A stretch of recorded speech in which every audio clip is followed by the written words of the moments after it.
안녕하세요. 다들 출근 잘하고 계시나요? 지금쯤이면 이제 회사에 출근하셔서 오늘 일과를 준비하고 계실 것 같은데요. 수요일, 오늘도 힘차게 시작하시기 바랍니다. 그럼 저는 세계 뉴스부터 들려드릴게요. 간밤에 도널드 트럼프 미국 대통령이 또 트위터에 글을 올리면서 화제가 되고 있는데요. 그 내용 한번 살펴보겠습니다. 도널드 트럼프 미국 대통령이 중국과의 협상 여지를 열어놓으면서도 더 이상 다른 나라들이 마음대로 털어가는 돼지 저금통이 되지 않겠다고 주장했습니다. 특히 현재 환상적 위치에 있다면서 관세를 지렛대로 대중 압박을 이어갔는데요. 트럼프 대통령은 트위터에 적절한 때가 되면 우리는 중국과 합의를 할 것이라면서 시진핑 중국 국가주석에 대한 나의 존경과 우정은 무한하지만 내가 이전에 그에게 여러 차례 말했듯이 이건 미국을 위해 훌륭한 합의가 돼야 하며 그렇지 않다면 말이 안 된다고 적었습니다. 특히 무역전쟁으로 타격을 받고 있는 미 농가를 향해서 우리의 위대한 애국자 농민들이 지금 일어나는 일의 가장 큰 수혜자 중 하나가 될 것이라고 달래면서 중국이 영광스럽게도 우리의 위대한 농산품을 계속 구매한다면 최상일 것이라면서도 그렇지 않다면 중국이 매우 높아진 중국산 제품을 통해 그 부족분을 채워야 할 것이라고 경고했습니다. 중국이 무역전쟁 대응책으로 금리를 인하할 것으로 예상을 한다면서 미국의 중앙은행인 연방준비제도의 금리 인하를 압박했습니다. 도널드 트럼프 대통령이 중국이 기업들을 보상하기 위해서 시스템에 돈을 쏟아붓고 금리를 내릴 것이라고 트위터를 통해서 밝힌 뒤에 연준이 대응 조치를 하게 되면 게임은 끝나고 미국이 이길 것이라고 말했는데요. 이는 중국의 금리 인하 조치를 전제로 연준의 기준금리를 내리라고 압박한 것으로 풀이가 됩니다. 트럼프 대통령은 지난해 연준의 점진적 기준금리 인상을 지속적으로 비판해왔고 연준이 올해부터 기준금리를 동결한 채 관망세를 유지하자 기준금리 인하를 압박해왔습니다. 전일에 이제 중국에서 공식적인 발표가 또 있었습니다. 경상 중국 외교부 대변인은 정례 브리핑에서 미국이 형세를 오판한 것 같다. 중국이 자신의 권리를 지킬 결의와 의지를 과소평가했다고 말했습니다. 경 대변인은 미국의 중국 제품에 대한 관세율을 높인 뒤에 중국이 추가 관세 부과로 대응한 것에 대해 이랬다 저랬다 하는 미국의 극한 압력에 중국의 권리를 지키는 것이라고 강조했고요. 누가 집 앞까지 쳐들어오면 끝까지 싸워야 한다라고 말을 했습니다. 또 트럼프 대통령이 95% 합의된 상황에서 중국이 협상을 뒤집었다라고 한 것에 대해서는 이 경 대변인이 협상은 토론의 과정이며 토론 과정에서 쌍방의 갈등과 이견이 있는 것은 완전히 정상적이라며 협상이 끝나지 않았고 합의를 달성하지 못한 상황에서 어떻게 약속을 어겼다고 말할 수 있나라고 반문했습니다. 경 대변인은 이어 지난해 5월 양국이 공통인식을 달성하고 워싱턴에서 공동 성명까지 냈지만 미국이 며칠 뒤 이를 뒤집었으며 작년 12월에는 중국이 미국에서 수입하는 제품의 금액에 합의했으나 미국이 제멋대로 액수를 높였다고 지적하면서 협상 결렬의 책임을 중국에 돌릴 수 없다고 말했습니다. 이란과도 갈등이 격화되고 있습니다. 도널드 트럼프 미국 대통령은 최대 12만 병력의 중동 파견을 골자로 한 이란 군사 계획을 검토 중이라는 뉴욕타임스 보도에 대해서 가짜뉴스라고 부인을 했습니다만 앞으로 상황이 악화된다면 더 많은 병력을 보낼 수도 있다고 밝혔습니다.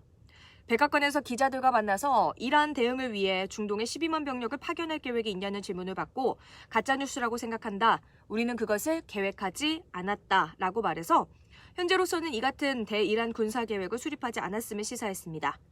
뉴욕타임스는 패트릭 셰너엔 국방장관 대행이 지난 9일 이란 정책을 논의하기 위한 고위급 회의에서 12만 병력 파견 구상을 보고했고 백악관이 이를 검토 중이라고 전날 보도한 바가 있었습니다.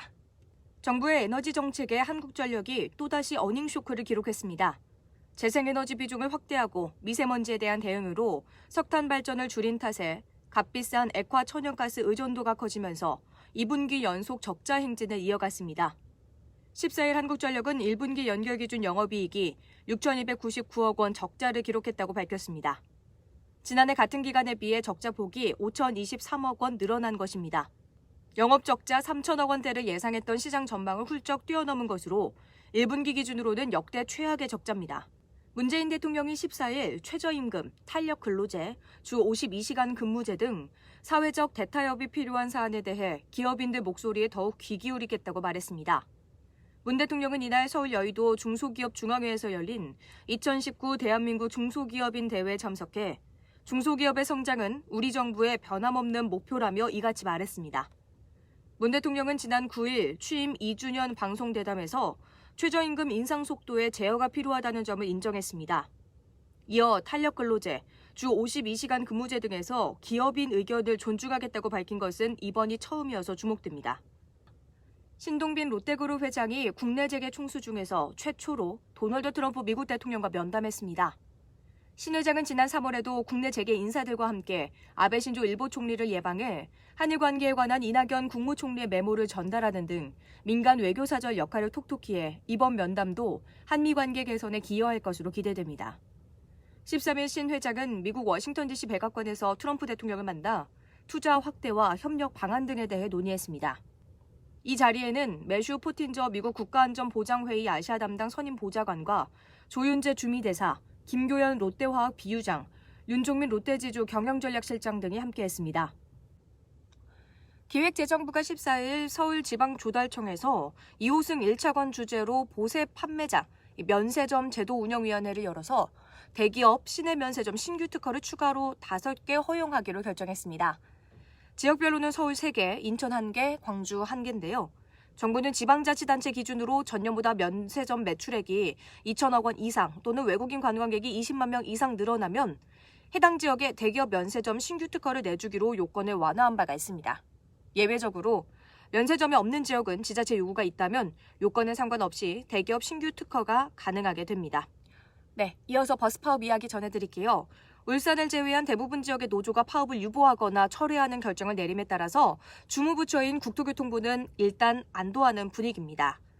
특히나 출근길 유동인구가 많은 서울과 경기도의 파업 철회 유보 소식이 전해지면서 안도의 한숨을 쉬는 모습이 확인됐다고 합니다. 다만 전체 쟁의 지역 13곳 가운데 상당수가 파업을 유보한 것일 뿐이지 아직 협상이 남아있기 때문에 긴장을 놓을 수는 없는 상황입니다.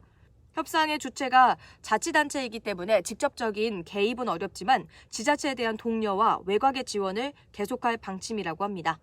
이번에 전면적인 총파업 상황에서 극적으로 국면이 전환된 배경 가운데 하나가 정부가 제시한 버스 요금 인상과 준공영제 확대 같은 지원책이었다는 게 자체적인 평가입니다. 하지만 당장 오늘로 예정된 대규모 파업의 고비는 넘겼다고 문제가 끝난 건 아닙니다. 국제유가는 상승했습니다. 사우디아라비아의 국영 석유회사 아람코의 시설이 드론의 습격을 받았다는 소식에 중동의 지정학적 위험에 대한 우려가 높아졌습니다. 6월분 WTI 가격은 전거래일보다 배럴당 68센트 오른 61달러 72센트를 기록했습니다. 전거래일 대비 1.1% 오른 거고요. 또 같은 시간 북해산 브렌트유는 전장보다 배럴당 1.34% 오른 71달러 17센트에 거래가 됐습니다. 사우디 국영 SPA통신은 이 아람코의 석유 펌프장 2곳이 폭발물을 실은 미확인 드론으로부터 공격을 받았다고 합니다. 이날 예멘의 후티 반군은 사우디의 필수 시설에 드론 공격을 개시했다라고 주장을 했고요. 이틀 전에는 중동의 핵심 석유 수송로인 호르무즈 해협 인근에서 유조선 피격 사건이 발생하면서 중동의 군사적 긴장이 고조됐습니다. 오늘 출근길 뉴스는 여기서 마무리할까 합니다. 오늘 5월 15일 스승의 날이에요. 기억나는 선생님들이 있으면 카톡이라도 하나씩 남기면서 그 마음을 표현하면 좋은 하루가 되지 않을까라는 생각이 듭니다. 오늘도 화이팅 하시고요. 저는 내일 찾아뵐게요.